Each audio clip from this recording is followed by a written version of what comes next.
Welcome to Visa Advisor. ඉතින් මේ video එකෙන් අපි කතා කරන්න යන්නේ ෂෙනගන් ඒරියා එකේ තියෙන රටවල් 27න් රටවල් 4කට අදාළ ඩීටේල්ස් ගැන. වීසා වළංගු කාලය, මේ වීසා එකෙන් ඔයාලට ෂෙනගන් ඒරියා එකට ගිහිල්ලා නැවතිලා ඉන්න පුළුවන් දවස් ගාන, වීසා ෆී එක කීයක්ද, වීසා එක ප්‍රොසෙස් වෙන්න දවස් කීයක් යනවද, ඒ වගේම මේකට අවශ්‍ය කරන ඩොකියුමන්ට්ස් මොනවද, මේ හැම දෙයක් ගැනම ඔයාලට මේ වීඩියෝ එකෙන් දැනගන්න පුළුවන්. එහෙමනම් අපි යමු වීඩියෝ එකට.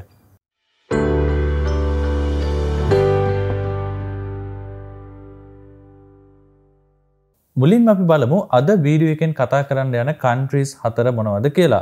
France, Portugal, Spain, Czech Republic. ඉතින් මෙන්න මේ countries 4ට අදාළ short stay visa ගැන තමයි මේ වීඩියෝ එකෙන් අපි කතා කරන්න යන්නේ. මේ countries 4ම represent කරන්නේ France embassy එක. ඒ කියන්නේ ඔයා මේ countries 4න් මොන country එකට visa apply කරත් ඔයා visa apply කරන්න ඕනේ France embassy එක හරහා. ඉතින් ඒක නිසා මේ countries 4ටම අදාළ checklist එක, visa valid period එක, stay period එක, visa processing time එක, visa fee එක මේ හැම දෙයක්ම සමානයි.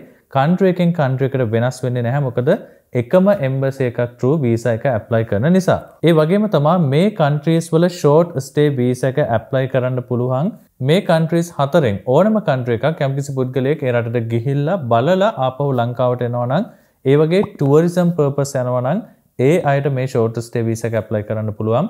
ඒ වගේම business purpose යනවා නම් business meeting එකකට වෙන්න පුළුවන්, conference එකකට වෙන්න පුළුවන්, එහෙමත් නැත්නම් exhibition එකකට වෙන්න පුළුවන්. මේ වගේ business purpose යනවා නම් ඒ වගේ දේවල් වලටත් මේ short stay visa එක apply කරන්න පුළුවන්. ඒ වගේම ඔයාලගේ family member කෙනෙක් visit කරන්න යනවා නම්, යාළුවෙක් visit කරන්න යනවා නම් අන්න ඒ වගේ purpose වලටත් මේ short stay visa එක apply කරන්න පුළුවන්. ඉතින් මේ countries 4ම visa වල details ටික එකක් නිසා මම මෙතනින් එහාට වීඩියෝ එක continue කරන්නේ France කියන country එක base කරගෙන. මොකද France embassy එකෙන් තමයි අනිත් countries තුනෙත් visa process කරන්නේ. ඉතින් ඒක නිසා මේ වීඩියෝ එකේ මෙතනින් ඉස්සරහට මම details කියන්නේ France කියන country එක base කරගෙන. නමුත් ඔයාලා මතක තියාගන්න මම මේ කියන හැම detail එකක්ම අනිත් countries තුනටත් අදාළයි. ඒ හැම detail එකක්ම ඒ විදිහටම අනිත් countries වලටත් apply වෙනවා. හොඳයි, මුලින්ම අපි බලමු France වලට short stay visa එකක් apply කරනකොට ඒ visa එකේ validity period එක සහ stay period එක කොහොමද කියන එක. ඉතින් ඔයා France visa එකක් apply කරනවා නම් ඒ visa එකේ stay period එක සහ valid period එක ඔයා request කරන විදිය අනුව තමයි ලබා දෙන්නේ. ඒ කියන්නේ මේ visa එක 3 month හරි 6 month හරි අන්න ඒ විදියට ලබා දීමක් සිදු කරන්නේ නැහැ. ඔයා ඉල්ලන date වලට, ඔයා request කරන dates වලට අදාළව විතරයි visa එක ලබා දෙන්නේ. උදාහරණයක් විදියට අපි හිතමු ඔයා visa එක request කරන්නේ ජනවාරි 20 ගිහිල්ලා ජනවාරි 25 එන්න කියලා. ඉතින් එහෙම වුණොත් ඔයාට visa එක හම්බෙන්නේ ජනවාරි 20 ඉඳන් 25 දක්වා පමණයි. ඒක නිසා ඔයා application form එක fill කරනකොට මතක ඇතුව ඔයාට travel කරන්න ඕන dates ටික හරියටම දාන්න. මොකද ඔයා request කරන දවස් වලට විතරයි ඔයාට visa එක හම්බෙන්නේ. නමුත් සමහර වෙලාවට ඔයාට හිතෙන්න පුළුවන් ඒ විදිහට මම ඉල්ලන දවස් වලට විතර නම් හම්බෙන්නේ, මට පුළුවන් මාස 5ක් 6ක් විතර ඉන්න විදිහට dates ටික දාලා visa එක apply කරන්න. එතකොටත් මට visa එක හම්බෙනවනේ කියලා. ඒ විදිහට ඔයා මාස 4-5 දැම්ම කියලා visa එක ඒ විදිහට හම්බෙන්නේ නැහැ. ඒකට reasonable reason එකක් තියෙන්න ඕනේ. උදාහරණයක් විදිහට ඔයා දවස් 4ක් ඉන්නවා කිව්වත්, ඔයා මාසයක් ඉන්නවා කිව්වත්, මාස 4-5ක් ඉන්නවා කිව්වත් එච්චර කාලයක් ඉන්න ඕනේ ඇයි? ඔයාට එහෙ ගිහිල්ලා කරන්න තියෙන්නේ මොනවද? නැවතිලා ඉන්නේ කොහෙද? ඔයාට ඉන්න කාලෙට වියදම් කරන්න තරම් ප්‍රමාණවත් මුදල් තියනවද? මෙන්න මේ හැම දෙයක්ම කන්සිඩර් කරලා තමයි ඔයාගේ visa approval එක දෙන්නේ. ඉතින් ඒක නිසා වැඩිපුර dates දාන්න නැතුව ඔයාට ඉන්න ඕන ඇත්තම dates ගාන විතරක් ඔයා application form එක fill කරද්දි දාන්න. ඒ වගේම මේ visa එක process වෙන්න දින 15ක වගේ කාලයක් යනවා. processing time එක කියලා කියන්නේ අපි visa එක submit කරපු date එකේ ඉඳන් visa එකේ result එක එන්න ගත වෙන කාලය. ඒ වගේම තමයි ඔයාලට France short stay visa එක මාස 6කට කලින් apply කරන්න පුළුවන්. ඒ කියන්නේ ඔයාගේ travel කරන්න තියෙන date එකට මාස 6කට කලින් වුණත් visa එක apply කරන්න පුළුවන්, කිසිම ප්‍රශ්නයක් වෙන්නේ නැහැ. ඒ වගේම මේ visa එකේ visa fee එක euro 80ක් වෙනවා adult කෙනෙක්ට නම්. ඒ වගේම අවුරුදු 12ට අඩු child කෙනෙක්ට නම් euro 40ක් වෙනවා. ඒ වගේම අවුරුදු 6ට අඩු කෙනෙක්ට නම් visa fee එකක් වෙනම charge වෙන්නේ නැහැ. ඉතින් ඔයා visa fee එක pay කරනකොට මේ euro 80ට අදාළ LKR amount එක ඔයා visa එක submit කරන date එක වෙනකොට තියෙන exchange rate එක අනුව Sri Lankan rupees වලින් ඔයාට pay කරන්න පුළුවන්. ඒ වගේම තමයි ඔයා මතක තියාගන්න ඕන වැදගත්ම කාරණයක් තවත් තියෙනවා. මේ visa fee එක fix නැහැ. ඉතින් මේ visa fee එක ඕන වෙලාවක change වෙන්න පුළුවන්. ඒ කියන්නේ මීට වඩා අඩු වෙන්නත් පුළුවන්. සමහර වෙලාවට මීට වඩා වැඩි වෙන්නත් පුළුවන් කියන එකත් මතක තියාගන්න ඕනේ. ඊළඟට අපි බලමු France short stay visa එකක් apply කරන visa process එක කොහොමද කියලා. ඉතින් මේ visa process එක France වලට වගේම Czech Republic, Portugal, Spain කියන countries තුනටත් අදාළයි. ඉතින් මේ countries වලටත් මේ visa process එකමයි යන්නේ. අපි බලමු කොහොමද මේ visa process එක වෙන්නේ කියලා. visa process එකේ පළවෙනියටම ඔයාලට කරන්න තියෙන්නේ fill the application form online. ඉතින් මේ visa වලට අදාළ application form එක ඔයාලට fill කරන්න තියෙන්නේ online. ඉතින් online visa application form එක fill කරන්න අදාළ link එක මේ වීඩියෝ එක පළවෙනි තියෙන description එකේ මම දාලා තියෙනවා.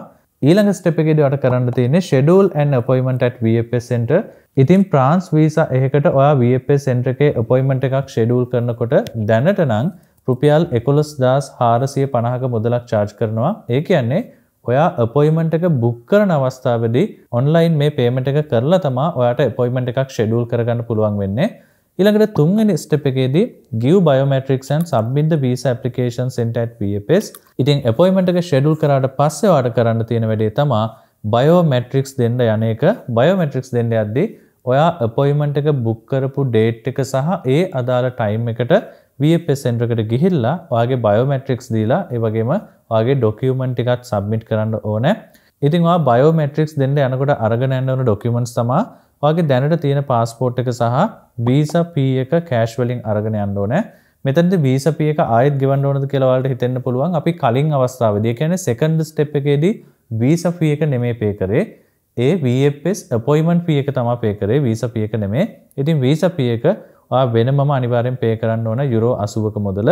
ඒක ශ්‍රී ලංකන් රුපීස් වලින් pay කරන්න පුළුවන්. ඒ වගේම appointment confirmation එක ඔයා අරගෙන යන්න ඕනේ. appointment confirmation එක කියලා කියන්නේ VFS center එකේ ඔයා appointment එක book කරාට පස්සේ ඔයාගේ email එකට ආපු appointment confirmation එක ඒ වගේම visa submission file එකත් ඔයා අරගෙන යන්න ඕනේ. මේ visa submission file එක කියලා කියන්නේ ඔයාගේ visa එක apply කරන්න අවශ්‍ය කරන document ටික ඔයා ලෑස්ති කරගත්තානේ. අන්නේ ලෑස්ති කරගත්ත documents ටිකට තමයි අපි මෙතන visa submission file කියලා දාලා තියෙන්නේ. ඉතින් මේ visa submission file එකේ ඔයාගේ original documents ටික වෙනම ගෙනියන්න ඒ වගේම ඒ හැම original document එකකම photocopy set එකකුත් වෙනම අරගෙන යන්න අමතක කරන්න එපා. ඊට පස්සේ හතරවෙනි step එකේදී receive the decision by email or SMS. ඉතින් ඔයාගේ documents ටික VFS එකට බාර දුන්නාට පස්සේ ඊළඟට VFS center එක විසින් France embassy එකට ඔයාගේ documents ටික යවනවා. ඉතින් ඒ විදිහට documents ටික යවලා ඔයාගේ decision එක ආවට පස්සේ ඒක ඔයාට SMS එකකින් හරි එමත් නැත්නම් ඔයාගේ email එකට හරි ලැබෙනවා VFS එකේ message එකක් ඔයාගේ passport එක ready to collect කියලා. ඉතින් මෙතනදී ඔයාට visa එක ලැබුණාද නැද්ද කියලා නම් දැනගන්න විදියක් නැහැ. මොකද ඒ message එකේ visa එක ලැබුණාද නැද්ද කියලා සඳහන් කරලා නැහැ.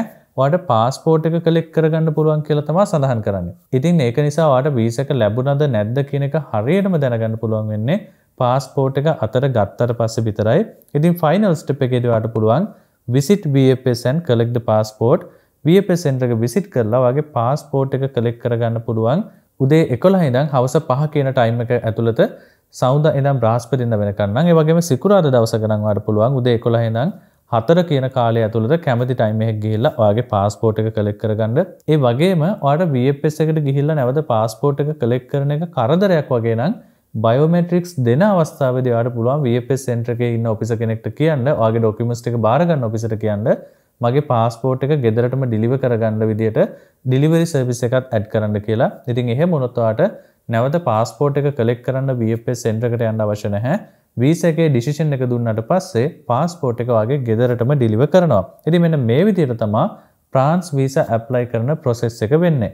ඉතින් ඊළඟට අපි බලමු France short stay visa එකක් ඔයා apply කරනවා නම් ඒකට අවශ්‍ය කරන document මොනවද කියලා.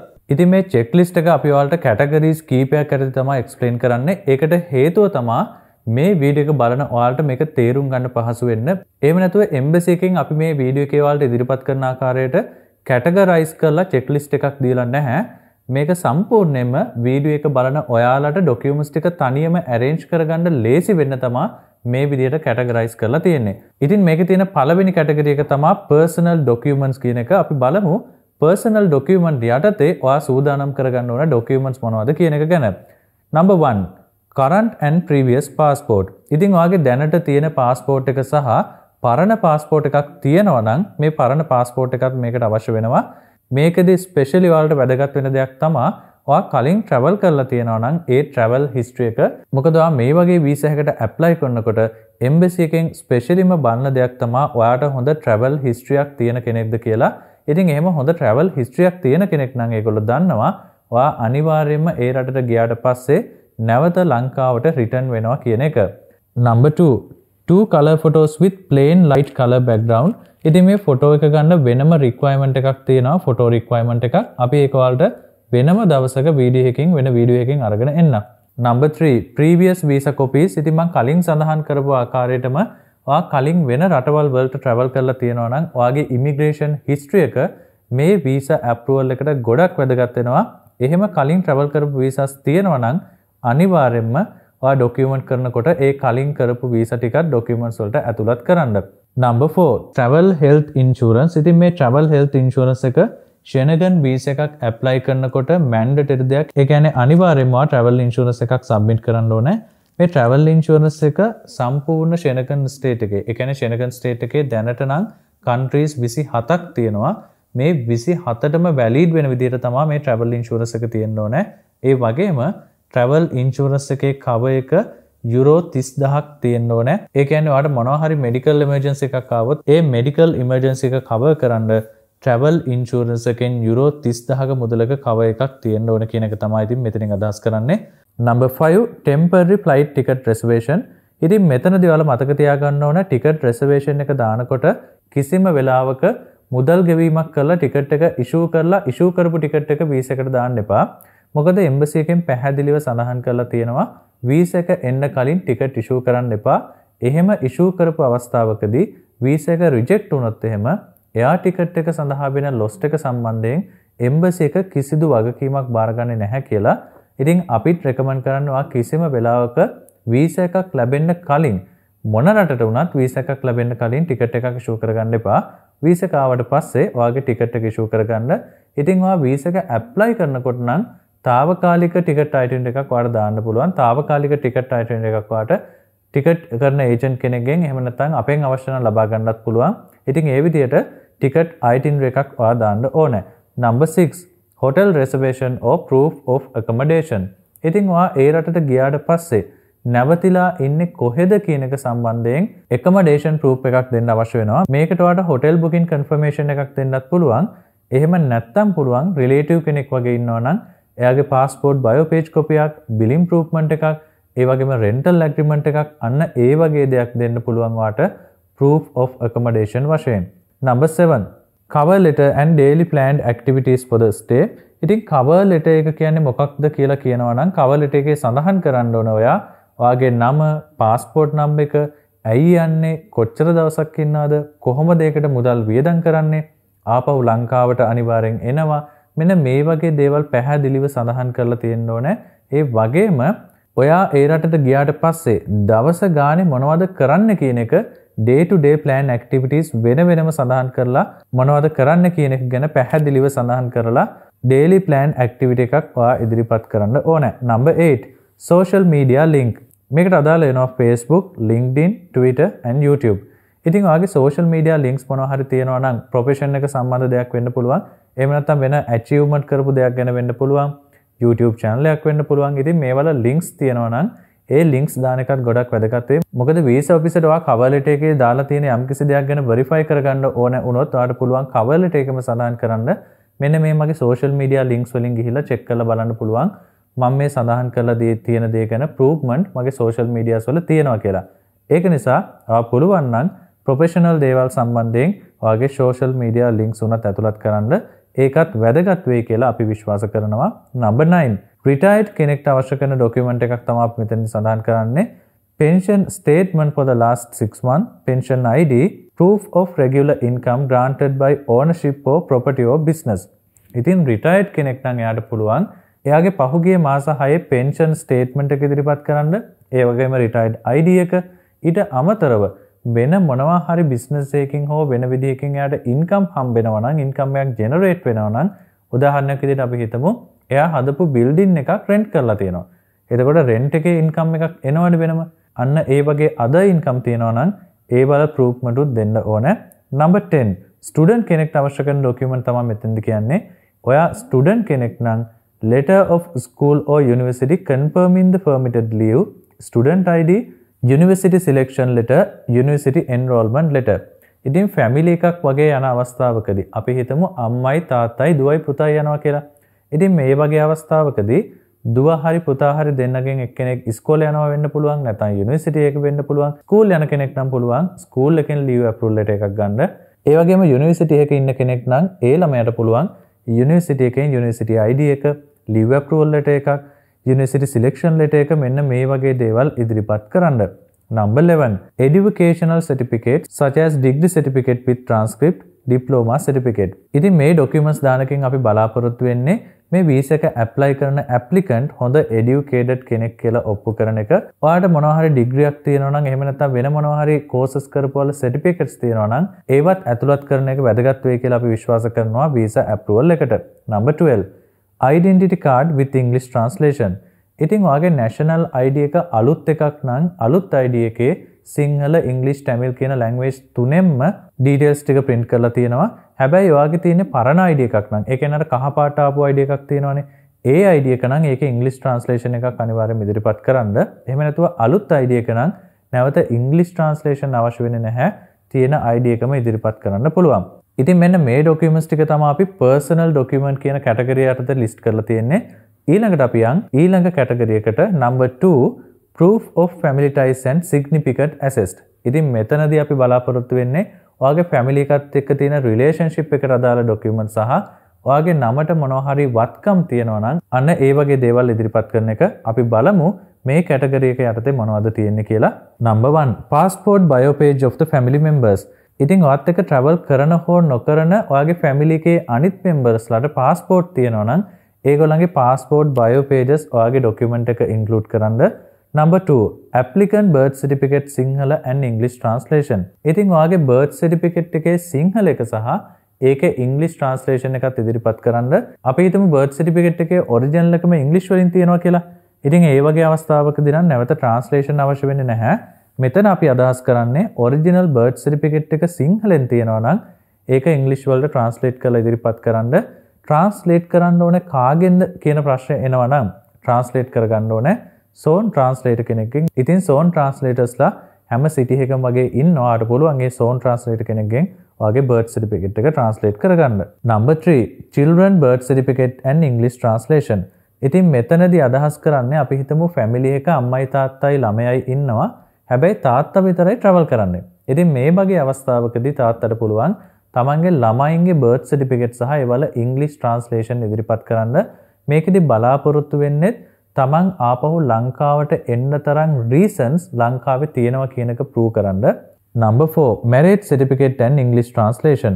ඉතින් මෙතනදිත් කලින් සඳහන් කරා වගේම මේ marriage certificate ඉදිරිපත් කරන එකනොත් බලාපොරොත්තු වෙන්නේ නැවත ලංකාවට එන්න තරම් return to home country කියන එකට අදාළ proofment දෙන එක.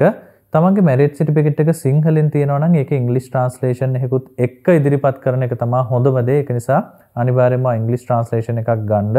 marriage certificate එක සිංහලෙන් නම් තියෙන්නේ. English translation එක කලින් සඳහන් කරා වගේම සෝන් translator කෙනෙක්ගෙන් ඔයාට කරගන්න පුළුවන්. number 5 death certificate of spouse father or mother. අපි හිතමු couple එකක් ඉන්නවා husband and wife. හැබැයි wife නැති වෙලා. ඉතින් ඒ වගේ අවස්ථාවකදී husband නම් travel කරන්න යාට පුළුවන් wife ගේ death certificate එක ඉදිරිපත් කරන්න. ඒ වගේම family එකක් යන අවස්ථාවකදී අපි හිතමු ළමයි යනවා. හැබැයි අම්මා හරි තාත්තා හරි දෙන්නගෙන් එක්කෙනෙක් නැති වෙලා මේ වෙනකොට. ඉතින් ඒ වගේ අවස්ථාවකදී ළමයිගේ documents දානකොට ඒගොල්ලන්ට පුළුවන් අම්මගේ හෝ තාත්තගේ death certificate එක ඉදිරිපත් කරන්න. ඒ වගේම යාළුවනේ හොඳට මතක තියාගන්න ඔයා මොන විදිහේ document එකක් ඉදිරිපත් කරත් ඒ document එක සිංහලෙන් නම් තියෙන්නේ අනිවාර්යයෙන්ම ඒකේ English translation එකක් ඉදිරිපත් කරන්න ඕනෙමයි. number 6 10 pictures with family members parent wife children. ඉතින් මෙතනදී අපි අදහස් කරන්නේ ඔයා marry කරලා ඉන්න කෙනෙක් නම් ඔයාට ළමයි ඉන්නවා නම් එහෙම නැතුව අම්මා තාත්තා එක්ක නම් ජීවත් වෙන්නේ මේ කොහොම වුණත් කමක් නැහැ. ඔයාගේ family එකත් එක්ක ඔයාගේ තියෙන relationship එක ගොඩක් ශක්තිමත් කියලා පෙන්නන්න තමයි මේ විදිහේ pictures කීපයක් include කරන එක හොඳයි කියලා අපි recommend කරන්නේ. ඉතින් ඒ විදිහට ඔයාලට පුළුවන් නම් අඩුම තරමේ pictures 10ක් විතරවත් මේ document එක include කරන්න. ඔයා family එකත් එක්ක trip එකක් ගිය අවස්ථාවක් වෙන්න පුළුවන්. නැත්නම් family එකේ කට්ටියත් එක්ක birthday එකක් celebrate කරපු එකක් වෙන්න පුළුවන්. නැත්නම් සාමාන්‍ය ගෙදර ඉන්නකොට අම්මා තාත්තා එක්ක ගත්ත photos වෙන්න පුළුවන්. එහෙම ප්‍රශ්නයක් නැහැ. ස්පෙෂල් මූවමන්ට් එකක් වෙන්නම අවශ්‍ය නැහැ. ෆැමිලි එකත් එක්ක ඔයා එකට ඉන්න ෆොටෝස් 10ක් විතරවත් පුළුවන් නම් ඉදිරිපත් කරන්න. ඉතින් ඒකත් ගොඩක් වැදගත් වෙනවා වීසා ඔෆිසර්ට ෆැමිලි එකත් එක්ක ඔයාගේ තියෙන රිලේෂන්ෂිප් එක කොයිතරම් දුරට ශක්තිමත් එකක්ද කියලා ඔප්පු කරන්න. Number 7 evidence of assets owned in your home country. මේකට අදාළ වෙනවා land, vehicle, house. ඉතින් මෙතනදී අදහස් කරන්නේ ඔයාගේ නමට මොනවා හරි බත්කම් තියෙනවා නම් උදාහරණයක් විදිහට ගයක් වෙන්න පුළුවන්, ඉඩමක් වෙන්න පුළුවන්, වාහනයක් වෙන්න පුළුවන්. මේ වගේ assets තියෙනවා නම් අනිවාර්යයෙන්ම ඒවල ඩොකියුමන්ට්ස් ඉදිරිපත් කරන්න. මොකද ඒක ගොඩාක් වැදගත්. ඔයා ආපහු ලංකාවට එනවා කියන එක ප්‍රූව් කරන්න වීසා ඔෆිසර් වැඩිපුරම බලන්නේ යම්කිසි පුද්ගලයෙක් ඒ රටට ගියාට පස්සේ නැවත එයාට ලංකාවට එන්න තරම් තියෙන රීසන්ස් මොනවද? එයාගේ ෆයිනෑන්ෂියල් පැත්ත හොඳට තියෙනවද? ෆැමිලි බෑග්ග්‍රවුන්ඩ් එක කොහොමද? ආපහු ලංකාවට ඇවිල්ලා මෙයාට ෆැමිලි එකේ බලා කියා ගන්න කවුරුත් ඉන්නවද? ඉතින් මෙන්න මේ වගේ දේවල් තමයි ස්පෙෂලිම බලන්නේ. ඒක නිසා ඔයාට වත්කම් මොනවා හරි තියෙනවා නම් ඒවා ඉදිරිපත් කරන්න වැලිඩේෂන් රිපෝට් එකකුත් එක්ක. මොකද වැලිඩේෂන් රිපෝට් එකක් දැම්මාට පස්සේ අපි දන්නවා ඒකේ වර්තමාන වෙළඳපොළ වටිනාකම වැලිඩේෂන් රිපෝට් එකෙන් බලා ගන්න පුළුවන්. එතකොට වීසා ඔෆිසර්ටත් හිතා ගන්න පුළුවන් මෙයාට ප්‍රමාණවත් තරම් මුදල් සහ වත්කම් තියෙනවා. ඒක නිසා ඒ රටේ නැවතිලා ඉන්න අවශ්‍යතාවයක් නැහැ කියන එක. ඊළඟට අපි යනවා proof of employment කියන කැටගරි එකට. අපි බලමු මේ කැටගරි එක යටතේ ඔයා arrange කරගන්න ඕන documents මොනවද කියලා. number 1 employment confirmation letter. ඉතින් ඔයා රැකියාවක් කරන කෙනෙක් නම් ඔයාට පුළුවන් ඔයා වැඩ කරන තැනින් employment confirmation letter එකක් ලබා ගන්න. මේ letter එකේ ඔයා සඳහන් කරන්න ඕන දේවල් මොනවද කියලා කියනවා නම් ඔයාගේ නම, ඔයාගේ passport number එක, ඔයාගේ position එක, කොච්චර කාලයක් ඔයා මේ කම්පැනි එකේ වැඩ කරනවද, ඒ වගේම ඔයාගේ දැනට තියෙන responsibilities මොනවද සහ ඔයා ටුවර් එක ගිහිල්ලා ආපහු ලංකාවට එන එක කොච්චර කම්පැනි එකට වැදගත්ද කියන එක අනිවාර්යෙන් සඳහන් කරන්න. ඒක ගොඩක් වැදගත් වෙනවා ඔයාගේ visa approval එකට. number 2 business card, office ID. ඉතින් ඔයාට business card එකක් තියෙනවා නම් ඒකත් ඔයාගේ documents වලට arrange කරගන්න පුළුවන්. ඒ වගේම office ID එකක් දීලා තියෙනවා නම් ඒ office ID එකත් අනිවාර්යෙන්ම ඔයාගේ documents එක ඉදිරිපත් කරන්න. number 3 employment contract, appointment letter. ඉතින් ඔයා වැඩ කරන තැනින් ඔයාට contract එකක් දීලා තියෙනවා නම් ඒ වගේම appointment letter එකක් ඔයාට හම්බෙලා තියෙනවා නම් මේ document උත් අනිවාර්යෙන්ම ඔයා visa apply කරන documents වලට එකතු කරගන්න අමතක කරන්න එපා. number 4 last 6 month salary pay slips. ඉතින් මේ pay slip එකත් ගොඩක් වැදගත්. මොකද ඒකෙන් අපිට prove කරන්න පුළුවන් ඔයාට හොඳ salary එකක් හම්බෙනවා සහ ඔයාට regularly every month මේ salary එක දිගටම හම්බෙනවා කියන එක prove කරන්න පුළුවන් අපිට මේ pay slips දාන එකෙන්. ඒක නිසා last 6 month at least or last 6 month salary pay slips ඔයාගේ documents ටිකට එකතු කරන්න අමතක කරන්න එපා. number 5 EPF ETF slips for the last 3 years. ඉතින් ඔයාගේ company එකෙන් EPF ETF deduct වෙනවා නම් අනිවාර්යෙන්ම මාට අවුරුද්දකට සැරයක් EPF ETF slips හම්බෙනවා ඇති. අන්න ඒ slips පහුගිය අවුරුදු 3 පුරාවට ඔයාට හම්බුණ EPF ETF slips ටිකත් ඔයාගේ documents ටිකට එකතු කරන්න. number 6 EPF balance confirmation letter from the EPF department. ඉතින් ඔයාගේ EPF ETF deduct වෙනවා නම් මම පස්වෙනියට සඳහන් කරපු slips වලට අමතරව EPF ETF slips වලට අමතරව ඔයාට පුළුවන් EPF department එකෙන් request කරලා EPF balance confirmation letter එකක් ගන්න. ඒක ඇත්තටම මාස ගාණක් යන වැඩක් නෙමෙයි. ඔයා department එකට ගියොත් එක දවසක් ඇතුළත මේ balance confirmation letter එක ගන්න පුළුවන්. number 7 EPF history report from EPF department for the past 3 years. ඉතින් පහුගිය අවුරුදු 3 පුරාවට ඔයාගේ EPF contribution එකේ history report එකකුත් ඔයාට EPF department එකෙන් ගන්න පුළුවන්. ඒකත් ඔයාට දවසක් ඇතුළත ගන්න පුළුවන්. ලොකු දෙයක් නෙමෙයි, මාස ගණන් යන වැඩක් නෙමෙයි. ඉතින් පුළුවන් නම් ඔයා අනිවාර්යයෙන්ම ඒ document එකත් ඔයාගේ document වලට එකතු කරන්න visa එක apply කරනකොට. මොකද ඒකත් ගොඩක් වැදගත් වෙනවා. ඔයා දැනට කරන රැකියාව මොන තරම් දුරට ස්ථාවර රැකියාවක්ද කියන එක සහ කම්පැනි එකත් කොයි තරම් දුරට ස්ටේබල්ද කියන එක ඔප්පු කරන්න අපිට ගොඩක් වැදගත් වෙනවා මේ EPF history report එක සහ EPF balance confirmation letter එක. number 8 personal income tax payment slips for the past 3 years. ඉතින් ඔයා personal income tax ගෙවන කෙනෙක් නම් ඒ වල slips පහුගිය අවුරුදු 3ක් පුරාවට ඔයා tax ගෙවපු වල slips ඉදිරිපත් කරනවා නම් ඒකත් ගොඩක් හොඳයි. මොකද ඔයා tax ගෙවන්න තරම් ආදායමක් තියෙන පුරවැසියෙක් කියලා අපිට පුළුවන් visa officer prove කරන්න. ඒක නිසා tax payment slips තියෙනවා නම් ඒවත් අනිවාර්යයෙන්ම ඉදිරිපත් කරන්න අමතක කරන්න එපා. number 9 last 6 month updated personal bank statement with the balance 500,000 to 1 million. ඉතින් මේ bank statement එක අපේ අය ගොඩක් පටල ගන්න තැනක්. මොකද සමහර ලාවට හිතනවා බැංක් ස්ටේට්මන්ට් එකේ ෆයිනල් බැලන්ස් එක මිලියන 5ක් විතර තිබ්බොත් එහෙම නැත්නම් කෝටියක් විතර දාලා ඒ විදිහට බැංක් ස්ටේට්මන්ට් එක දුන්නොත් මට වීසා එක හම්බෙයි කියලා. හොඳට මතක තියාගන්න යාළුවනේ අපි බැංක් එකේ ෆයිනල් බැලන්ස් එක කෝටියක් පෙන්නුවත් වැඩක් නැහැ. ආපස්සට මාස 6ක් ඔයාගේ බැංක් ස්ටේට්මන්ට් එක ස්ටඩි කරනකොට ඒකේ තියෙන ට්‍රාන්සැක්ෂන් ගොඩක් ලෝ නම් එක්සැම්පල් එකක් විදිහට අපි හිතමු ඔයාගේ හැම මාසෙකම බැලන්ස් එක රුපියල් 30000ක් වගේ තමයි දිගටම පහුගිය මාස 6 ඉතුරු වීගෙන ඇවිල්ලා තියෙන්නේ. ඉතින් එහෙම ඉතුරු වීගෙන ආපු කෙනා වීසා එක ඇප්ලයි කරන්න දවස් 10කට විතර කලින් එකපාරටම මිලියනයක් හරි මිලියන 5ක් හරි කෝටියක් හරි දානවා කියලා හිතන්නකෝ. එතකොට ඒක සඩන් ඩිපොසිට් එකක් විදිහට තමයි බැංක් ස්ටේට්මන්ට් එකේ රෙකෝඩ් වෙලා තියෙන්නේ. දැන් මේක බලන වීසා ඔෆිසර් නෙමෙයි අපි වුණත් බැලුවම තේරෙනවා මේක වීසා එක ගන්නම එකපාර දාපු මුදලක් මිසක් දැනට ඔයා කරන රැකියාවත් එක්ක මෙච්චර මුදලක් ප්‍රායෝගිකව ඉතුරු කරන්න බෑ කියලා. ඒක නිසා ඔයා වීසා වලට බැංක් ස්ටේට්මන්ට් එකක් දෙනකොට හොඳට මතක තියාගන්න ඒ බැංක් ස්ටේට්මන්ට් එකේ ෆයිනල් බැලන්ස් එක ඔයාගේ ආපස්සට මාස 6ක ට්‍රාන්සැක්ෂන් බලනකොට ප්‍රායෝගිකව තියෙන්න පුළුවන් බැලන්ස් එකක් වෙන්න ඕනේ. දැන් රුපියල් 30000 ගානේ බැලන්ස් එකක් ගෙනියන කෙනෙක්ට එකපාර මිලියනයක් එන්න විදියක් නැහැනේ කොහොමත්. අන්න ඒ වගේ. අපි හිතමු ෆයිනල් බැලන්ස් එක හැම මාසෙකම ලක්ෂ 2.5 3 වගේ ඉතුරු වෙච්ච කෙනෙක් ඉන්නවා කියලා. එතකොට එයාගේ මාස 6කින් විතර පස්සේ බැලන්ස් එක මිලියනයක් හෝ මිලියන 2ක් වෙන එක ප්‍රශ්නයක් නැහැ. මොකද ඒක වෙන්න පුළුවන් දෙයක්. හැබැයි 30-40000ක් ඉතුරු වෙලා අවසාන මාසේ එහෙම නැත්නම් අපේ ස්ටේට්මන්ට් එක ගන්න මාස වෙනකොට එකපාරට මිලියන 2ක් 3ක් දැම්ම කියන්නේ ඒක බොරුවක් කියන එක දන්නවා. ඒක ස්වභාවිකව ඔයා ඉතුරු කරලා ගත්ත amount එකක් නෙමෙයි කියන එක වීසා ඔෆිසරට තේරෙනවා. ඒක නිසා ගොඩක් ලොකුවට සල්ලි පෙන්නවා කියලා වීසා එක හම්බෙන්නේ නැහැ කියන එකත් මතක තියාගන්න. ඔයා පෙන්නන මුදල කීයක් වුණත් ඒක ප්‍රායෝගිකව ඔයාගේ බැංක් ස්ටේට්මන්ට්, ඔයාගේ සැලරි පේ ස්ලිප්ස්, එතකොට ඔයාට වෙන අදර් රෙගුලර් ඉන්කම්ස් තියෙනවා නම් උදාහරණයක් විදිහට ඔයාගේ වෙහිකල් එකක් රෙන්ට් කරලා එන ඉන්කම් එකක්, ඔයා බිල්ඩින් එකක් රෙන්ට් කරලා එන ඉන්කම් එකක්, මෙන්න මේ වගේ ඔයාගේ දැනට ජෙනරේට් වෙන ඉන්කම් වල එකතුවක් විදිහට ඒ වගේ amount එකක් එන්න පුළුවන් කියලා, ඒක possible කියලා වීසා ඔෆිසරට තේරෙන්න ඕනේ.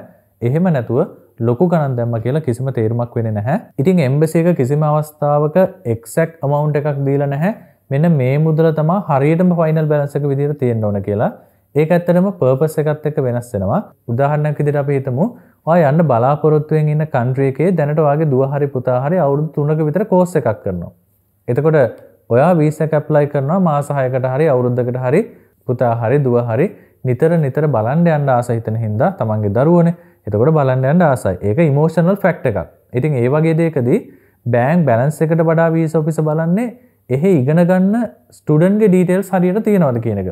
එතකොට ඒ වගේ අවස්ථාවකදී bank balance එක ලොකුවටම ප්‍රශ්නයක් වෙන්නේ නැහැ. මොකද ඒක emotional fact එකක්. මොකද දෙමාපියෝ අම්මලා තාත්තලා මොන රටක හිටියත් තමන්ගේ දරුවෝ ඒගොල්ලන්ට පුළුවන්කමක් තියෙනවා නම් අනිවාර්යයෙන්ම බලන්න යනවා. ඉතින් ඒ වගේ අවස්ථාවකදී bank balance එක කියන එක ලොකුවටම බලපාන්නේ නැහැ. මේක ඇත්තටම ඔයා යන purpose එක සහ ඔයාගේ තියෙන background එකත් එක්ක මේ bank balance එක නිතරම change වෙනවා. ඒකට exact amount එකක් නැහැ. ඒක depend වෙන්නේ ඔයා යන purpose එක සහ ඔයා නැවතිලා ඉන්න දවස් ගානත් එක්ක විතරයි. Number 10 bank balance confirmation letter. ඉතින් මේ bank balance confirmation letter කියලා කියන්නේ ඔයා ගත්ත bank statement එක තියෙනවානේ. මේ bank statement එකේ තියෙන final balance එක ඇත්තටම තියෙනවා කියලා confirm කරලා ගන්න letter එක. ඒක ඕන බැංක් එකකින් ඔයාලට ගන්න පුළුවන්. වීසා අවශ්‍යතාවයකට bank balance confirmation letter එකක් ඕන කියලා ඒ බැංක් එකේ ඉන්න ඔෆිසර් කෙනෙක්ට හරි මැනේජර් මහත්තයාට හරි කියන්නේ. එතකොට ඒ bank balance confirmation letter එක ඔයාලට ගන්න පුළුවන්. Number 11 fixed deposit slips. ඉතින් ඔයා ස්ථාවර තැන්පතු දාලා තියෙනවා නම් ඒ ස්ථාවර තැන්පතු වල slips අනිවාර්යයෙන් ඉදිරිපත් කරන්න. ඒක ගොඩක් වැදගත්. ඒක නිසා ස්ථාවර තැන්පතු තියෙනවා නම් ඒවත් අනිවාර්යයෙන්ම ඔයාගේ documents ටිකට එකතු කරගන්න. Number 12 10 photo evidence company staff achievement award winning. ඉතින් මෙතනදී අදහස් කරන්නේ ඔයා වැඩ කරන company එකේ staff එකත් එක්ක ගත photos කීපයක්. එහෙම නැත්නම් ඔයාලගේ company එක මොකක් හරි award එකක් win කරා නම් අන්න ඒ වගේ අවස්ථාවකදී ගත්ත photos කීපයක්. අපි හිතමු ඔයා එක මාසයක best employee වුණා කියලා. අන්න ඒ වගේ වෙලාවක ගත්ත photo එකක්.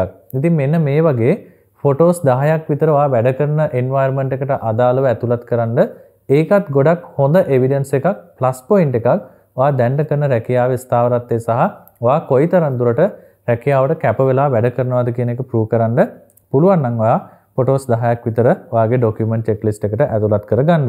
Number 13 evidence of the ongoing financial commitment such as leasing personal loan.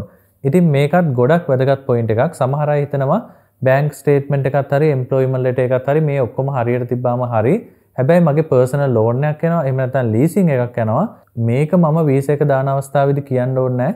එහෙම කිව්වොත් මගේ වීසා එකට ප්‍රශ්නයක් වෙයි. ඒක නිසා මගේ ලීසින් එක එහෙමත් නැත්නම් ලෝන් එක ගැන කියන්නේ නැතුව මම වීසා එක ඇප්ලයි කරනවා කියලා ඒ වැඩේ කරන්න එපා. ඔයා හැම වෙලාවකම ඔයා දෙන තොරතුරු විනිවිදභාවයකින් යුක්තව තොරතුරු ලබා දෙන්න. එතකොට තමයි වීසා ඔෆිසර්ට ඔයා ගැන පැහැදිලි රූපයක් ලැබෙන්නේ. එහෙම නැතුව අපි අපේ ඩීටේල්ස් එහෙම නැත්නම් ෆයිනෑන්ෂියල් ස්ටේටස් හංගලා කියලා පස්සේ ඒක වීසා ඔෆිසර් දැනගත්තොත් එතකොට බොහෝ දුරට ඔයාගේ වීසා එක රිජෙක්ට් කරන්න ඉඩ තියෙනවා. උදාහරණයක් මම කියන්නම්. ඔයාගේ බැංක් ස්ටේට්මන්ට් එකේ හැම මාසෙකම රුපියල් 45000ක මුදලක් ලීසින් හරි ලෝන් හරි විදියට ඩිඩක්ට් වෙලා තියෙනවා කියලා හිතන්නකෝ.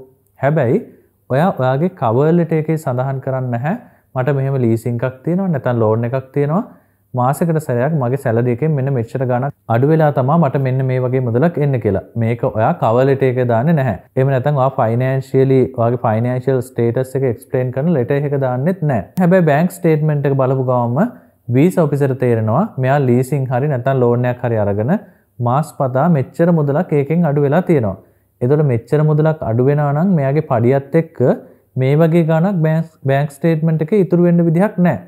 ඉතින් ඒක නිසා ඒ වගේ නිගමන වලට වීසා ඔෆිසර්ට එන්න තියන්නේ නැතුව එහෙම මොනවා හරි තියෙනවා නම් ඔයාගේ ongoing financial commitment තියෙනවා නම් ඒවා ඔයාගේ cover letter එකේ වෙනම පොඩි topic එකක් දාලා explain කරන්න මට මෙන්න මේ වගේ commitment එකක් තියෙනවා මෙන්න මේ වගේ මුදලක් මගේ monthly අඩු වෙනවා මෙන්න මේ වගේ මුදලක් තමයි මගේ දැනට saving විදියට එන්නේ කියන එක පැහැදිලිව දාන්න කිසිම තොරතුරක් හංගලා දාන්න එපා මොකද එහෙම වුණොත් ඒක documents වලදී වීසා ඔෆිසර්ට capture වුණොත් එහෙම ඔයාගේ වීසා එක රිජෙක්ට් වෙන්න තියෙන percentage එක ටිකක් වැඩි. ඊළඟට හතරවෙනි කැටගරි එකේ තියෙන්නේ proof of business company. ඒ කියන්නේ ඔයා කම්පැනි එක ඕන කෙනෙක් නම් කම්පැනි එක ඩිරෙක්ටර් කෙනෙක් නම් අන්න ඒ වගේ කෙනෙක්ට දෙන්න ඕන ડોකියුමන්ට්ස් ටික තමයි මේ කැටගරි එකෙන් අපි විස්තර කරන්නේ. number 1 sponsor letter. ඉතින් මේ sponsor letter එක අදාළ වෙන්නේ ඔයාගේ කම්පැනි එකෙන් ඔයාගේ ටුවර් එකට අදාළ සම්පූර්ණ වියදම් දරනවා නම් විතරයි. ඒ විදිහට වියදම් දරනවා නම් ඔයාට පුළුවන් කම්පැනි එකෙන් ස්පොන්සර් ලෙටර් එකක් ගන්න. ඒ ස්පොන්සර් ලෙටර් එකේ ඔයාගේ නම, පාස්පෝර්ට් නම්බර් එක, ඇයි කම්පැනි එකෙන් ඔයාට ස්පොන්සර් කරන්නේ, කොච්චර මුදලක් ඔයාගේ ටුවර් එක වෙනුවෙන් කම්පැනි එක වෙන් කරනවද, මෙන්න මේ වගේ ඩීටේල්ස් ටිකක් සඳහන් කරලා ස්පොන්සර් ලෙටර් එකක් ඉදිරිපත් කරන්න පුළුවන් ඔයාගේ කම්පැනි එක ඔයාගේ ටුවර් එකට සම්පූර්ණ වියදම් දරන අවස්ථාවකදී. Number 2, guarantee letter from the company confirming return to Sri Lanka. ඉතින් ඒ වගේම ඔයාගේ කම්පැනි එකෙන් ඔයා නැවත ලංකාවට එනවා කියලා ගැරන්ට් කරලා ගැරන්ට් ලෙටර් එකක් ගන්න පුළුවන් නම් ඒක ගොඩක් වැදගත් ඔයාගේ මේ වීසා අප්‍රූවල් එකට. මොකද එතකොට කම්පැනි එකෙන්ම කියනවා මෙයා අපේ කම්පැනි එකට ගොඩක් අවශ්‍යයි, මෙයා නැතුව කම්පැනි එකේ වැඩ ටික කරගන්න අමාරුයි, මෙයා තමයි සම්පූර්ණ කම්පැනි එකේ ඔපරේෂන් එක බලන්නේ. ඒක නිසා මේ පුද්ගලයා අනිවාර්යයෙන්ම මේ ටුවර් එක ඉවර වෙලා නැවත ලංකාවට එනවා කියලා අපි වග කියනවා කියන එක සඳහන් කරලා කම්පැනි එකෙන් ලෙටර් එකක් දානවා නම් ඒකත් හොඳ ප්ලස් පොයින්ට් එකක් ඔයාගේ වීසා අප්‍රූවල් එකට. Number 3, 6 month updated company bank statement with the balance 500,000 to 1 million. ඉතින් මෙතනදිත් මං කලින් bank statement කතාවේදී සඳහන් කරපු ආකාරයටම sudden deposit කරන්න එපා. ඒක තේරුමක් නැති වැඩක්. කම්පැනි එකක් වුණත් කම්පැනි එකේ ආපස්සට මාස 6ක් බලද්දී ඔයා ෆයිනලි පෙන්නන amount එක කම්පැනි එකේ ඇත්තටම ප්‍රායෝගිකව බැලුවොත් ඉතුරු කරගන්න පුළුවන් amount එකක් වෙන්න ඕනේ. එහෙම නැතුව එකපාරට සල්ලි දාලා bank statement වල balance පෙන්වන්න යන්න එපා. අනිත් එක තමයි ඔයාගේ balance එක හැම වෙලාවකම depend වෙන්නේ. ඒ කියන්නේ ඔයාට කොච්චර මුදලක් මේකට පෙන්වන්න ඕනද කියන එක depend වෙන්නේ ඔයා යන purpose එක, ඔයාගේ duration එක, නැවතිලා ඉන්නේ කොහෙද, මෙන්න මේ දේවල් එක්ක balance එක නිතරම වෙනස් වෙනවා. මෙතන මේ amount එක දීලා තියෙනවාට rough idea එකක් ගන්න විතරක් මිසක් මේක exact amount එකක් නෙමෙයි කියන එක හොඳට මතක තියාගන්න.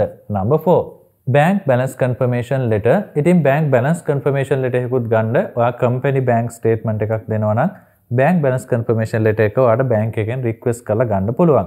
Number 5, business registration and director form. ඉතින් sole proprietor කෙනෙක් නම් එයාට පුළුවන් එයාගේ individual business registration එක දෙන්න. එහෙම නැතුව private limited company එක director කෙනෙක් වගේ නම් එයාට එයාගේ company registration එක සහ director form එක දෙන්න අවශ්‍ය වෙනවා. මොකද director form එකේ තමයි directors ලගේ නම් තියෙන්නේ. Number 6, company profile and letter explaining the nature of business. ඉතින් ඔයාගේ company එකට profile එකක් හදලා තියෙනවා නම් අනේ company profile එකත් මේ document checklist එකට එකතු කරගන්න. ඒ වගේම ඔයාගේ company එක කරන්නේ මොන වගේ දේවල්ද කියන එක, nature of business. මේ company එකෙන් කරන්නේ මොනවද, බාණ්ඩ විකුණනවා නම් මොන වගේ බාණ්ඩද විකුණන්නේ, කස්ටමර් බේස් එක මොන වගේද, කොච්චර කාලයක් ඉඳන්ද කරන්නේ, මෙන්න මේ වගේ ඩීටේල් ඉන්ක්ලූඩ් කරලා nature of business කියන එක explain කරලා letter එකක් දාන්න. ඉතින් ඒකත් ගොඩක් වැදගත් වෙයි ඔයාගේ visa approval එකට. Number 7 company income tax payment slips annual report for the past 3 years. ඉතින් ඔයාගේ company එක දැනට tax ගෙවනවා නම් ඒ tax ගෙවුවට අදාළ payment slips ඔයාගේ document checklist එකට එකතු කරගන්න. ඒ වගේම company එකේ annual report තියෙනවා නම් ඔයා visa එක apply කරන අවුරුද්දේ ඉඳන් ආපස්සට අවුරුදු 3ක වගේ annual report ඔයාට දාන්න පුළුවන් නම් ඔයාගේ documents ටිකට ඒකත් ගොඩක් වැදගත් වෙයි ඔයාගේ visa approval එකට. Number 8 balance sheet statement audit report for the past 3 years. ඉතින් මේ document එකත් ඔයාගේ company එකේ දැනට account කරන කෙනෙක් වෙනම ඉන්නවා නම් ඒ accounts department එකෙන් ඔයාට ගන්න පුළුවන්. මේ audit report දෙන එකත් ගොඩාක් වැදගත්. මොකද audit එක බැලුවට පස්සේ company එක මොන වගේ තත්ත්වයකද තියෙන්නේ, company එකේ financial status එක මොන වගේ තැනකද තියෙන්නේ කියන එක visa officer ට අවබෝධයක් වෙනවා. ඔයා director කෙනෙක් විදියට, company එක director කෙනෙක්, company එක owner කෙනෙක්, එතකොට company එකෙන් sponsor කරන කෙනෙක් විදියට visa එක apply කරනවා නම් ඒක නිසා අනිවාර්යයෙන්ම ඒ document එක submit කරන්න ඒක වගේ visa approval එකට ගොඩක් වැදගත් වෙයි. Number 9 photo evidence company staff achievement award winning. ඉතින් මේක ගැන මම කලින් සඳහන් කරා. රැකියාවක නිරත වෙන කෙනෙක් වගේම company එක director කෙනෙක් නම් එයාට පුළුවන් staff එකත් එක්ක ඉන්න photos කීපයක් award එකක් වගේ win කරලා තියෙනවා නම් ඒ award winning status එකේ pictures කීපයක්, ඒ වගේම මොනවා හරි achieve කරලා තියෙනවා නම් company එකෙන් ඒ achieve කරපු movements වල pictures කීපයක් මේවා ඇතුළත් කරන්න ඔයාගේ document checklist එකට. ඉතින් මේවත් ගොඩක් වැදගත් plus point වෙනවා ඔයාගේ visa approval එකට. Number 10 social media link. ඉතින් ඔයාගේ company එකට social media link තියෙනවා නම් Facebook page එකක් වෙන්න පුළුවන්, එහෙම නැත්නම් LinkedIn account එකක් වෙන්න පුළුවන්, YouTube වෙන්න පුළුවන්, Twitter වෙන්න පුළුවන්. මේ වගේ social media link තියෙනවා නම් ඔයාගේ company එකේ ඒ link වෙනම ඔයාගේ cover letter එකේ include කරන්න. ඒකත් ගොඩක් වැදගත්. visa officer අවශ්‍ය වුණොත් මේ links වලට ගිහිල්ලා ඔයාගේ company එක මොන වගේ company එකක්ද, ඔයාගේ company එකට ලංකාවේ මොන වගේ තත්ත්වයක්ද තියෙන්නේ කියන එක visa officer බලා ගන්න පුළුවන් ඔයා මේ provide කරන social media links හරහා. ඊළඟට අපි බලමු 5 වෙනි category එක යටතේ මොනවද තියෙන්නේ කියලා. required documents from invited student. ඒ කියන්නේ student කෙනෙක් විදියට ඉන්න කෙනෙක් එයාගේ ලංකාවේ ඉන්න අම්මටයි තාත්තටයි එයාව බලන්න, එහෙමත් නැත්නම් convocation එකකට වගේ invite කරනකොට ස්ටුඩන්ට් ගෙන් අවශ්‍ය කරන documents මොනවද කියන එක තමයි මෙතනදී මම ඔයාලට explain කරන්න යන්නේ. Number 1 invitation letter. ඉතින් දැනට ස්ටුඩන්ට් කෙනෙක් විදියට ඒ රටේ ඉගෙන ගන්න තමන්ගේ දුව වෙන්න පුළුවන්, පුතා වෙන්න පුළුවන්, එයාගෙන් අම්මටයි තාත්තටයි invite කරලා invitation letter එකක් එන්න ගන්න ඕනේ. අවශ්‍යතාවය සඳහන් කරලා දැන් convocation එකක් නම් තියෙන්නේ. convocation එකේ dates දාන්න පුළුවන්. එතකොට අම්මයි තාත්තයි ආවහම නැවතිලා ඉන්නේ කොහෙද? මේ වගේ සම්පූර්ණ details ඇතුළත් කරලා invitation letter එකක් එවන්න ඕනේ. Number 2 passport bio page. ඉතින් ස්ටුඩන්ට් කෙනෙක් විදියට ඒ රටේ ඉන්න කෙනාගේ passport bio page එකත් අනිවාර්යයෙන්ම ඕන වෙනවා.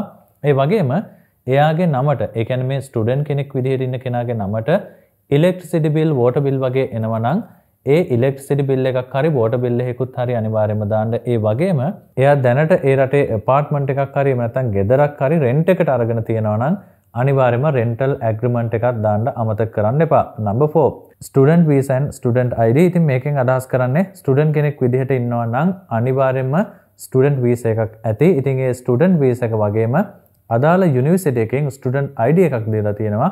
ඒ ස්ටුඩන්ට් ID එකේ කොපි එකකුත් ඉදිරිපත් කරන්න අවශ්‍ය වෙනවා.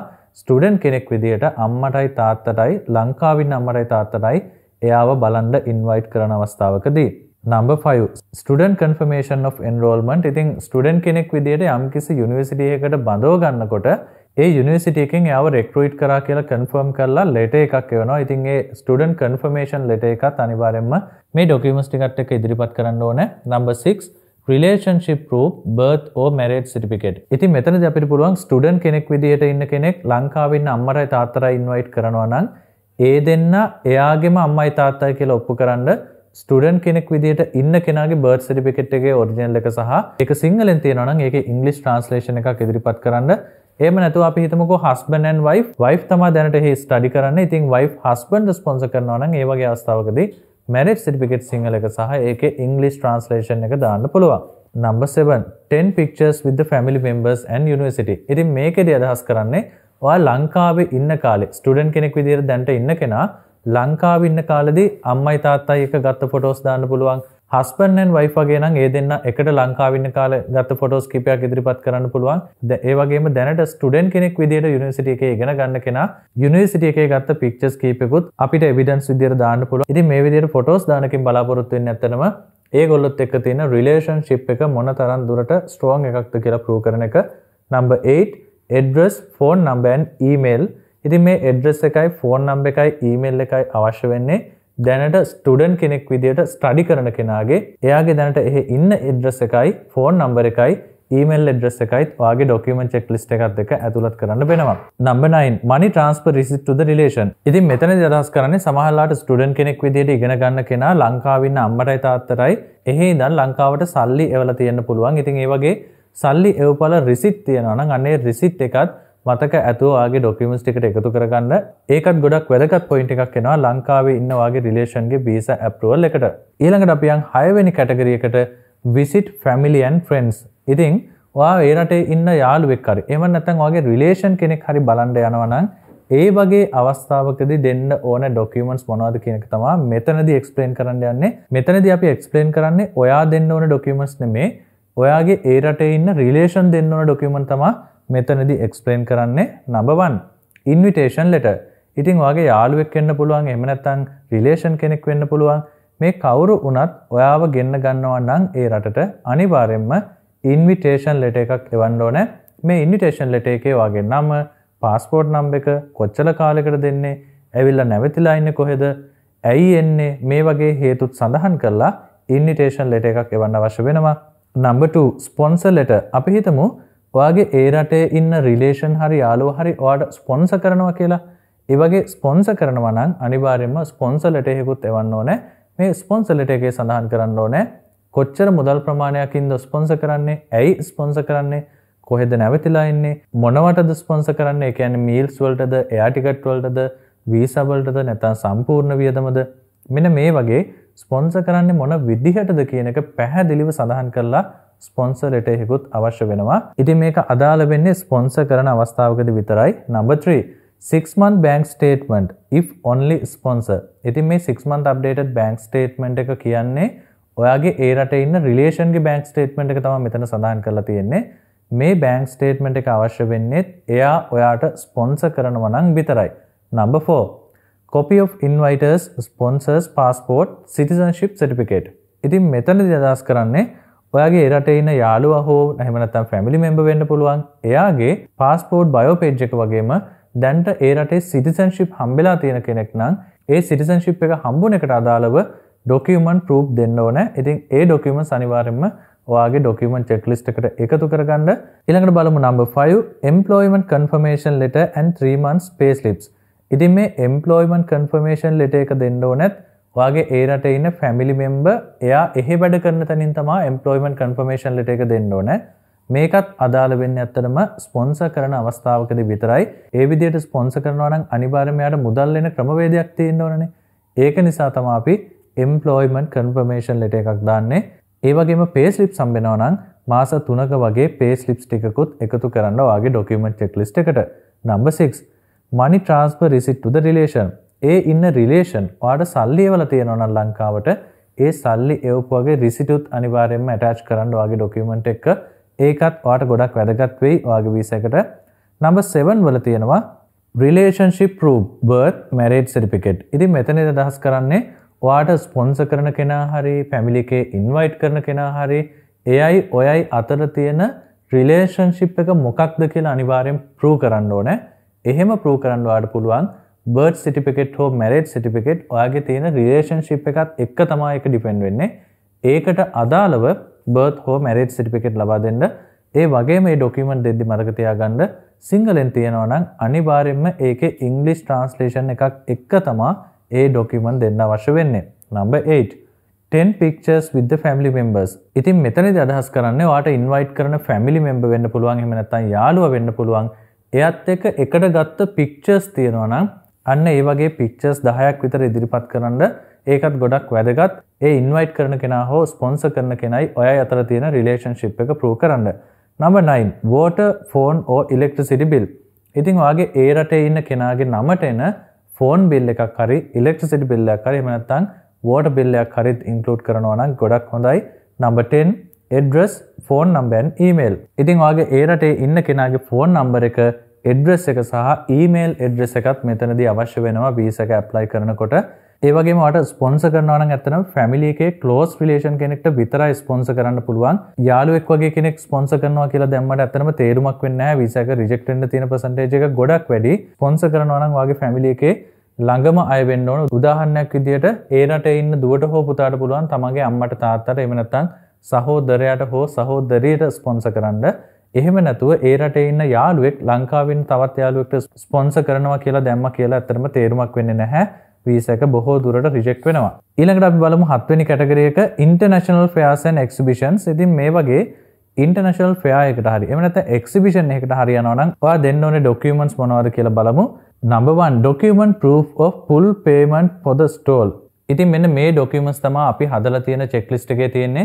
මේ මම කිව්ව checklist එකේ තියෙන දේවල් ඕනම අවස්ථාවක වෙනස් වෙන්න පුළුවන්. ඒ වගේම පුද්ගලයාගෙන් පුද්ගලයාට එයා යන purpose එක සහ එයාගේ background එක මම මේ කිව්ව ડોකියුමන්ට් වෙනස් වෙන්න පුළුවන්. ඒක නිසා මේක ඕනම කෙනෙක්ට හරියන චෙක්ලිස්ට් එකක් නෙමෙයි. නමුත් ඕනම කෙනෙක්ට මම මේ කිව්ව චෙක්ලිස්ට් එකේ තියෙන ડોකියුමන්ට්ස් වලින් Tamanට අදාළ ටික ෆිල්ටර් කරගෙන අවශ්‍ය නම් Tamanට අදාළ ડોකියුමන්ට් ටික arrange කරගන්න පුළුවන්. ඉතින් මම හිතනවා ඔයාලට මේ වීඩියෝ එකෙන් France බේස් කරගත්ත මේ countries හතරටම visa apply කරන්නේ කොහොමද කියන එක ගැන හොඳ අවබෝධයක් හම්බෙන්න ඇති කියලා. ඒ වගේම තවදුරටත් ඔයාලට මේ Schengen visa ගැන ප්‍රශ්න ගැටලු තියෙනවා නම් ඔයාලට පුළුවන් අපේ WhatsApp number එකට message එකක් දාලා appointment එකක් book කරලා මේ ගැන වැඩිදුර විස්තර දැනගන්න. හැබැයි ඒක free service එකක් නන් නෙමෙයි. ඒ වගේම ගෙදර ඉඳන්ම කිසිම කරදරයක් රස්තියාදුවක් නැතුව ඔයාගේ visa එක apply කරගන්න අපේ WhatsApp number එකට message එකක් දාන්න කියලා ඉල්ලීමක් කරනවා. ඒ විතරක් නෙමෙයි visa ගැන තොරතුරු නිවැරදිව සරලව දන්න සිංහලෙන් දැනගන්න අපේ channel එකත් subscribe කරන්න කියලා ඉල්ලීමක් කරනවා. එහෙමනම් අපි ඊළඟ වීඩියෝ එකෙන් හම්බෙමු. Thank you very much. ඔයාට අවශ්‍ය වීසා එක කරගන්න එහාට මෙහාට ගිහිල්ලා රස්තියාදු වෙලා ඇති වෙලාද? ඔයාට වීසා එකක් කරගන්න අවශ්‍ය වුණාම ඒ සඳහා ලොකු කාලයක් ශ්‍රමයක් වැය වෙන බව අපි හොඳින්ම දන්නවා. නමුත් ඔයා වීසා එක ඇප්ලයි කරන්නේ ඔන්ලයින් වීසා ඇඩ්වයිසර් එක නම් ඔයාට වීසා එකට අවශ්‍ය කරන තොරතුරු නිවැරදිව පැහැදිලිව ලබා දීලා ඔයාගේ ගෙදරටම ඇවිත් ඩොකියුමන්ට්ස් ටික පිකප් කරලා වීසා ඇප්ලයි කරලා පාස්පෝර්ට් එක නැවත ඔයාගේ ගෙදරටම ඩිලිවර් කරනවා. ඉතින් තවදුරටත් ඔයාට ඩොකියුමන්ට්ස් අරගෙන එහාට මෙහාට ගිහිල්ලා කාලේ නාස්ති කරගෙන රස්තියාදු වෙන්න දෙයක් නැහැ. ගෙදර ඉඳන්ම කිසිම කරදරයක් රස්තියාදුවක් නැතුව ඔයාගේ වීසා එක ඇප්ලයි කරගන්න. මේ දැන්ම ඔන්ලයින් වීසා ඇඩ්වයිසර් අපිට කතා කරන්න.